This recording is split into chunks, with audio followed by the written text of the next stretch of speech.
It started with the silent hum of solar panels, clean energy fueling a promise that one man could make a difference in his community. Marcus never anticipated that his act of generosity would become the spark for a neighborhood crisis. On a stifling summer night, as security alarms screeched and neighbors poured into the street in confusion, Marcus realized the sabotage wasn't random. Someone had targeted his home, and unknowingly, the entire safety net of the neighborhood. But this was more than property damage. It was a message, painted in broad, hateful strokes, proof that even the quietest communities are not immune to the shadows of racism. What could drive one woman to destruction? And what would the community do when the truth came out? Marcus had always believed in leading by example. As the only black homeowner in a tight-knit suburban HOA, he felt a quiet responsibility, not just to maintain his property, but to show that helping others could transcend history's stubborn divides.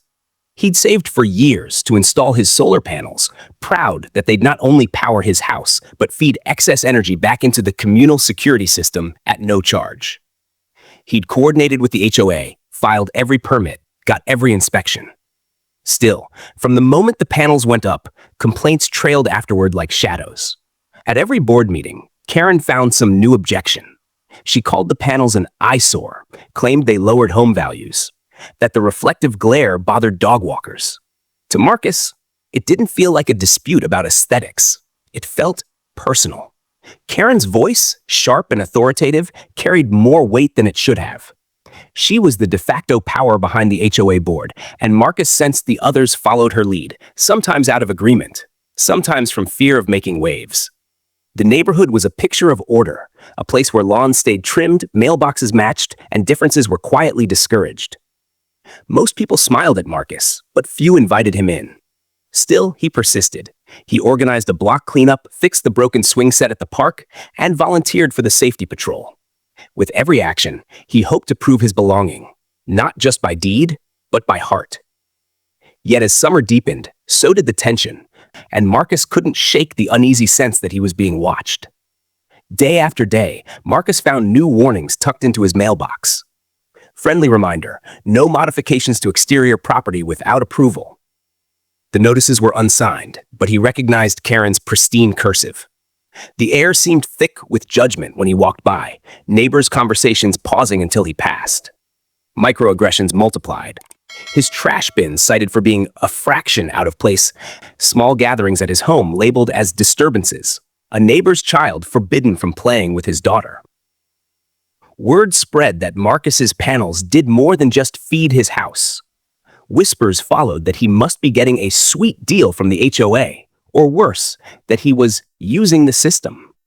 No one listened when Marcus tried to explain that he was saving everyone money by powering the security cameras and streetlights. Karen launched a petition to have the panels removed, framing it as a matter of community standards.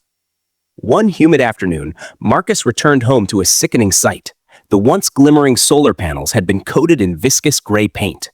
The paint dripped in streaks like tears, rendering the panels useless. Livid and heartsick, Marcus felt the twin sting of betrayal and humiliation. He scanned his security footage, but the cameras, powered by the very panels now destroyed, had gone dead that morning. In that instant, the reality hit him. This wasn't just vandalism aimed at him. It was going to impact every home in the neighborhood. That night, when the first break-in attempt triggered silent alarms that never sounded, Marcus's worst fears materialized. The neighborhood's security was down. He rushed door to door, trying to alert others, but met cold stares and closed doors. Karen, standing on her porch, looked back at him with a smug indifference. Chaos erupted quickly. Cars were rifled through, porch lights stayed dark, and neighbors accused each other of negligence. As the source of the security system outage unfolded, panic twisted into anger. The HOA called an emergency meeting, with tensions running high. Karen seized the moment, pointing fingers at Marcus for jeopardizing the neighborhood's safety with his unauthorized project. She framed herself as the victim, lamenting her concern for standards and the children. She never said Marcus's name, but everyone knew who she meant. Some in the crowd nodded, others shifted uncomfortably. Marcus stood, evidence on his phone, emails with the HOA, receipts, technical documentation proving the wired connection between his panels and the security system. But more powerful than the paperwork was his emotion, kept steady but trembling beneath his words. He described how he'd tried to uplift the neighborhood, overcome resistance, contribute something lasting. He revealed the silent hostility he'd endured, how every complaint had a hidden edge. The meeting hall fell silent as Marcus displayed photos of the vandalism, pointing out the brushstrokes in the pattern, a pattern of targeting, of prejudice, hidden beneath layers of bureaucracy and platitudes. For the first time, the community saw what Marcus saw, not just paint on glass, but a pattern all too familiar and ugly. The aftermath was messy. Karen's role as instigator became obvious when other residents recalled her late-night complaints in the anonymous notes. The HOA board, facing liability and public embarrassment, suspended her from leadership pending a full investigation. Some neighbors tried to apologize to Marcus, offering nervous explanations about misunderstandings and stress. But Marcus understood. It wasn't just one angry neighbor or a single act of destruction. It was years of looking the other way. Repair teams replaced the panels, and the neighborhood's lights and cameras flickered back on. The incident made its way to local news, sparking wider conversations about racial bias in supposedly safe, quiet communities.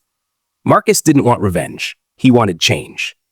He started a series of community forums on race, inclusion, and responsibility, inviting everyone, especially those who'd stayed silent, to join the discussion. Standing before his neighbors, Marcus asked one simple question. When you see something wrong, do you speak up or do you wait until it threatens your own security? The sting of discomfort lingered, but change, small and slow, began to take root. The panels now gleamed anew on Marcus's roof, not just as a source of energy, but as a symbol, a reminder that justice, like sunlight, must reach every corner, even those most resistant to the light.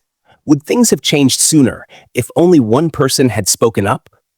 Or does it always take a crisis before a community examines what it stands for?